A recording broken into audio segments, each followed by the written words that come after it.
ఒరే చిన్నిబాబు, నీకు ఒక చక్కని కథ చెప్తారా? ఏం కదమ్మా? నువ్వు మొన్న ఎగ్జిబిషన్లో బోల్డని బొమ్మలు కొనుక్కున్నావు కదా, అందులో ఒక చెక్క గుర్రం ఉంది, గుర్తుందా? ఓ చెక్క గుర్రం ఎంత బాగుంటుందో, అది నాకు చాలా ఇష్టం అమ్మా. ఆ గుర్రం కదే కీలు గుర్రం నేను చెప్పబోయే కదా. కీలు గుర్రమా? అదేం కదా మమ్మీ. ఈ కథ 1947 సంవత్సరం జూలై నెలలో చందమామ మాసపత్రికలో వచ్చింది. ఎంతో బాగుంటుంది ఈ కథ. ఈ కథ ఎంతో ప్రాచుర్యం చెందిందిరా. అవునా మమ్మీ? అయితే చెప్పు నాకు. నీకు బొమ్మలు చూపిస్తూ మరీ చెప్తానే. అనగనగా ఒక నవాబు. ఆ నవాబుకి ఒక్కడే కొడుకు, ఒక్కతే కూతురు. కొడుకు చాలా సాహసవంతుడు, మిన్ను విరిగి మీద పడ్డా జంకేవాడు కాదు. పేరు ఫిరోజీ షా. కూతురు చక్కని చుక్క, పేరు జహనారా. ఆ నవాబు ప్రతి సంవత్సరం మహావైభవంగా పేర్ల పండుగ చేసేవాడు. ఆ ఉత్సవాలు చూడటానికి దేశ దేశాల నుంచి రాజకుమారులు, కవులు, గాయకులు, శిల్పులు వచ్చేవాళ్ళు. వచ్చి తమ తమ విద్యలను చూపి నవాబు వద్ద బహుమతులు పొందుతుండేవాళ్ళు. ఒక ఏడు ఆ ఉత్సవాలకి ఒక ముసలి శిల్పి వచ్చాడు. ఇతర శిల్పులు ఆడే బొమ్మలు, పాడే బొమ్మలు, ఇంకా రకరకాల ప్రతిమలు తెస్తే ముసలి తాత ఒక కొయ్య బొమ్మ గుర్రాన్ని పట్టుకొచ్చాడు. తాతను చూడగానే మిగతా శిల్పులకు ఎక్కడ లేని నవ్వు వచ్చింది. ఈ గుర్రాన్ని నువ్వే చేసావా తాతయ్య అని అడిగాడు ఒక శిల్పి. భలే గుర్రం తాతయ్య, ఎంతకిస్తావు అని విక్రించాడు మరొక శిల్పి. ఏమి గుర్రం అనుకున్నావురా? ఏమి గుర్రం? ఇది దేవతా గుర్రం అన్నాడు మరొక శిల్పి. వాళ్లతో నీకెందుకు గాని, దీన్ని ఎంతకిస్తావో నిజంగా చెప్పు తాతయ్య అన్నాడు నవ్వకుండా మరొక శిల్పి. తాతకు కోపం వచ్చింది. మీరు కొనలేరు, మీ అబ్బలు కొనలేరు, ఎందుకు వచ్చిన బాధ, పొండి పొండి అని వాళ్ళను కసిరాడు. పాపం తాతని శిల్పులందరూ హేళన చేస్తున్నారే. అవును పాపం. తర్వాత కథ విని నవాబు శిల్పులు తెచ్చిన బొమ్మలు చూచి మంచి వాటిని పుచ్చుకొని ఆయా శిల్పులకు తగిన బహుమానం ఇచ్చాడు. చివరికి ముసలి తాత కొయ్య గుర్రం మిగిలింది. ఏమిటి దీని విశేషం అని అడిగాడు నవాబు. ఏలిన వారి చిత్తగిస్తే మనవి చేస్తాను. ఇది వట్టి చూపుల గుర్రం కాదు, కీలు గుర్రం. ఇది కనుమూసి తెరిచే లోపల చుక్కల్ని చూపిస్తుంది, ఆకాశం అంతు కొనుక్కుని వస్తుంది అన్నాడు తాత. టచ్, అంత అబద్ధం, అలాంటిది భూలోకంలోనే ఉండదు అన్నాడు నవాబు. ఏలిన వారు అనుగ్రహిస్తే ఇప్పుడే చూపిస్తాను అన్నాడు శిల్పి. ఇక్కడికి 10 కోసుల దూరంలో చందన పర్వతం ఉంది. దాని మీద మసీదు, మసీదుకు పక్కన ఖర్జూరపు చెట్టు ఉంది. పోయి ఆ చెట్టు ఆకు పట్టుకురా, చూస్తాను అన్నాడు నవాబు. అమ్మో, చెక్కగుర్రం అలా ఎగిరిపోతుందా? ముసలి శిల్పి నవాబు అనుమతి పుచ్చుకొని గుర్రం ఎక్కి ఏదో బుడుపులాగా ఉన్న మేట నొక్కాడు.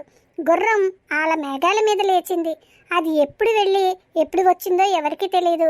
నవాబు తెప్పరిల్లి చూసేసరికి ఖర్జూరపు ఆకు పుచ్చుకొని శిల్పి ఎదురుగా నుంచుని ఉన్నాడు. నవాబు ఆశ్చర్యపోయాడు.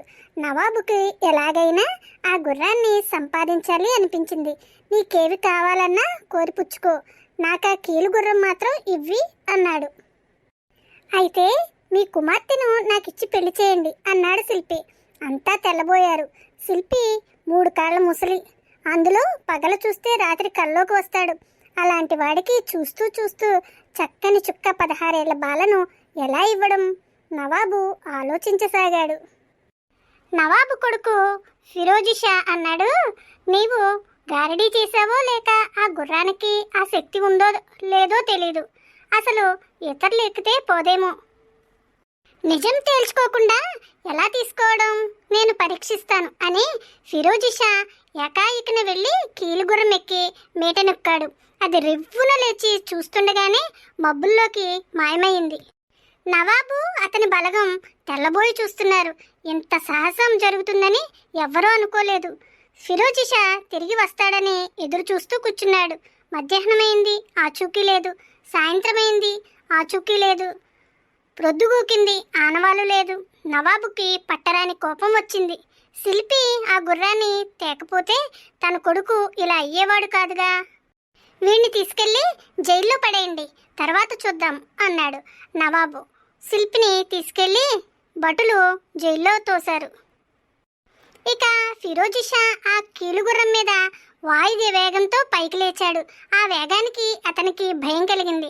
తాను ఎంత ఎత్తున ఉన్నానో కిందకు చూచాడు. మనుషులు కనిపించలా, చెట్లు కనిపించలా, తన కోట కనిపించలా. చందనగిరి మాత్రం చిన్న పుట్టలా కనిపించింది. దానితో అతని కళ్ళు తిరిగాయి. గుర్రం జూలు గట్టిగా పట్టుకున్నాడు. అది ఆకుండా పైకి పోతూ ఉంది. ఫిరోజి షాకి పెద్దలు తలుపుకొచ్చారు. అల్లారు ముద్దుగా పెంచిన తండ్రి జ్ఞాపకం వచ్చాడు. రోజు తనతో ఆడుతూ పాడుతూ ఉండే చెల్లెలు జ్ఞాపకం వచ్చింది. స్నేహితులు జ్ఞాపకం వచ్చారు. అతనికి భయం మరీ ఎక్కువైంది. కళ్ళు మరీ గట్టిగా మూసుకున్నాడు. గుర్రం వాయువేగ మనోవేగంతో పోతూనే ఉంది. ఇలా కొంతసేపు పోగా ఫిరోజి షాకి జడుపు తగ్గింది. గుర్రాన్ని కిందకి దించడం ఎలాగా అని ఆలోచించసాగాడు. ఎక్కడో దానికి మరొక మేట ఉండి తీరాలనుకున్నాడు. జూలు వెతికాడు, కనిపించలా. జీను పక్కన ఉన్న చీలలు తిప్పి చూచాడు, లాభం లేకపోయింది. చివరికి విసిగెత్తి దాని 2 చెవులు పట్టుకున్నాడు. గుర్రం వేగం తగ్గి మెల్లగా కిందకి దిగసాగింది. అప్పటికి అతనికి ప్రాణాలు కుదుటపడ్డాయి. గుర్రపు చెవులు 2 ఇంకా గట్టిగా వెనుకకు లాగాడు. చర్రున అది కిందకి దిగసాగింది. అలా దిగి దిగి చివరికి ఒక 7 అంతస్తుల మేడ మీద వాలింది. అప్పటికి బాగానే పొద్దుపోయింది. పట్టణమంతా మాటుమణిగి ఉంది. ఫిరోజి షా మెట్లు దిగి 7వ అంతస్తు లోపలికి వెళ్ళాడు. అతనికి సంగీతం వినిపించింది. ఆ శబ్దాన్ని బట్టి వెళ్ళాడు. మరకత మాణిక్యాలతో దగదగా మెరుస్తూ ఉంది ఒక పెద్ద గది. లోపలికి వెళ్ళాడు. అక్కడ ఒక హంసతూలికా తల్పం మీద రాజకుమార్తె పండుకొని ఉన్నది. ఆమె చుట్టూ చిలికత్తెలు పండుకొని నిద్రపోయి ఉన్నారు. ఫిరోజి షా తన కళ్ళను తాను నమ్మలేకపోయాడు. కలగంటున్నానేమో అనుకున్నాడు. తన ఒళ్ళు తాను గిచ్చుకున్నాడు. బాధ తెలుస్తూనే ఉంది. అప్పుడు అదంతా నిజమని అనుకున్నాడు. మళ్ళీ ఒకసారి రాజకుమార్తె వంక చూచాడు. చుక్కల మధ్య చంద్రుడిలా ఉంది. బంగారపు జుట్టు తలతలా మెరుస్తూ ఉంది. మెల్లగా వెళ్ళి ఆ జుట్టును మెల్లగా తాకాడు. రాజపుత్రిక కళ్ళు విప్పి అతన్ని చూచింది. ఫిరోజి షా ఆమెను పక్కకు తీసుకెళ్ళి తన కథంతా చెప్పాడు. తనతో పర్షియాకి వచ్చి తన్ను పెండ్లాడవలసిందని ప్రార్థించాడు. వంగరాజు పుత్రిక కూడా అతన్ని ప్రేమించింది. 2వ వారికి చెప్పకుండా అతని వెంట బయలుదేరింది. ఇద్దరూ కీలుగురం ఎక్కి పర్షియాలో తమ పట్టణమందు వాలారు. మేళతాళాలు, బాజా భజంత్రీలు లేకుండా కొత్త పెళ్లి కూతుర్ని అంతఃపురానికి తీసుకువెళ్ళడానికి ఫిరోజి షాకి మనసు ఒప్పలేదు. రాజపుత్రికను ఇప్పుడే వస్తానని చెప్పి ఆమెను గుర్రాన్ని అక్కడ తోటలోని బంగ్లాలో దింపి ఒక్కడే ఇంటికి వచ్చాడు. నవాబు సంతోషానికి మేరలేకపోయింది. వెంటనే శిల్పిని విడుదల చేయించాడు. రాజపుత్రిని తీసుకురావడానికి ప్రయత్నాలు ప్రారంభమయ్యాయి. ఈ సంగతంతా శిల్పి విన్నాడు. గుప్పుడు చప్పుడు కాకుండా రాజకుమారి దగ్గరికి వెళ్ళి మిమ్ము ఈ గుర్రం మీద అంతఃపురానికి తీసుకుని రమ్మన్నారు అన్నాడు. ఆమె నమ్మి కీలుగుర్రం ఎక్కింది. అతని వెనక కూర్చుంది. శిల్పి మీట నొక్కాడు. గుర్రం రివ్వున లేచిపోయింది. భలే విచిత్రంగా ఉంది మమ్మీ ఈ కథ. చందమామ కథలు ఇలాగే చాలా అద్భుతంగా ఉంటాయిరా. మేళతాళాలతో రాజపుత్రిక ఎదుర్కోలు ఇవ్వడానికి వచ్చిన పరివారం జరిగిన మోసం తెలుసుకున్నది. వార్త విని ఫిరోజి షా ఎంతో దిగులు పడ్డాడు.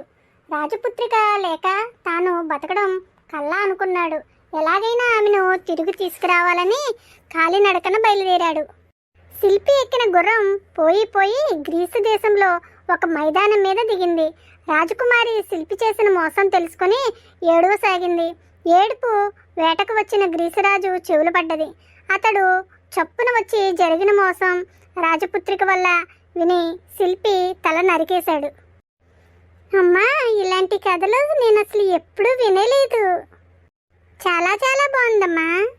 గ్రీసురాజుకు కూడా వంగరాజపుత్రిక మీద ప్రేమ ఏర్పడింది. ఇది ఏమాత్రం ఆమెకు ఇష్టం లేదు. రాజు బలాత్కారం నుంచి తప్పించుకోవడానికి పిచ్చెత్తినట్లు నటించింది. దగ్గరకు వచ్చే వాళ్లను రెక్కేది, పీకేది. రాజు ఎంతో చిన్నబోయాడు. ఆమె పిచ్చి కుదర్చడానికి ఎందరో వైద్యుల్ని పిలిపించాడు. ఎన్నో మందులు ఇప్పించాడు. లాభం లేకపోయింది. నిజమైన పిచ్చి అయితేగా అసలు పిచ్చి కుదరడానికి.